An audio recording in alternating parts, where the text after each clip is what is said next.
everybody, welcome back. Before we get to rendering, we need to light our scene. So in this video I'm just going to talk about the different lights in Maya and give you just a brief overview and show you just what they do and how they work. So I have just a scene here and I have all the lights that we can create. To create a light you go up to Create, Lights, and then there they are. So there's Ambient, Directional, Point, Spot, Area, and Volume. So first I'm going to start with the Ambient. I'm going to show this just by pressing Shift H. An ambient light, it just kind of brightens up your scene. It's supposed to act like the indirect light that bounces off of all the surfaces that we see like in real life.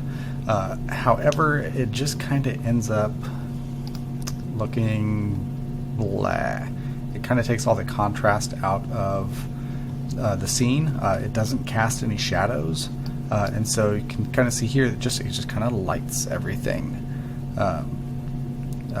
But if you try to mix that in with other light sources, like I said, it just kind of makes everything look just kind of blah and all just kind of one color.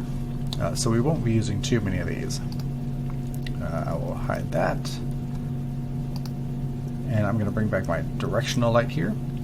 So a directional light, if we look at this guy, I'm going to go to a different view. It's represented by a bunch of arrows. And so this just gives us basically just like a big wall of light, and it goes in the direction that these arrows are pointing. You usually use this as like a big key light, like your sun, or like kind of outdoor types of scenes. So it goes from infinitely far away to infinitely far in the distance, and it just takes up the whole thing. So let me switch back over here. Let me render again.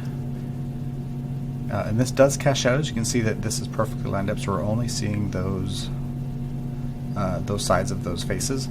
So if I start to rotate this down and tilt it around and things, then when we get a new render, then we get a lot more cool stuff happening here.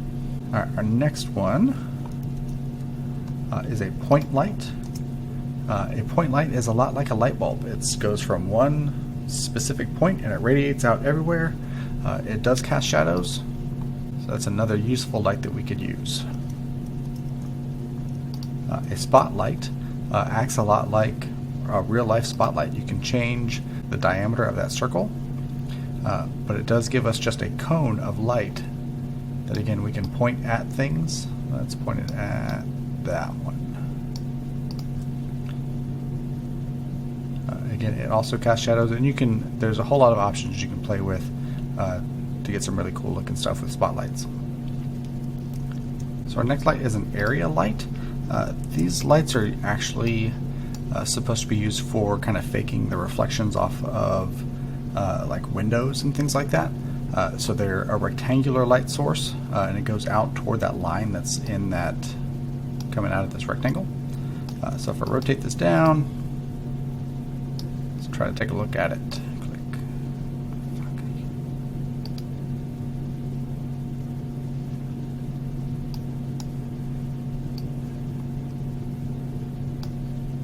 Yeah, so these aren't as powerful, and they're actually a little more processor intensive.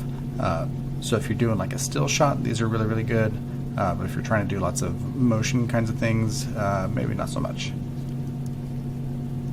And then our last light is the volume light. So actually kind of by default, it doesn't do much. It only lights what's in this sphere. So if I scale this up real good, then it kind of acts like a point light, but only for things inside of that sphere. So those are our lights. In the next video, we are going to light our toy train scene and render that out.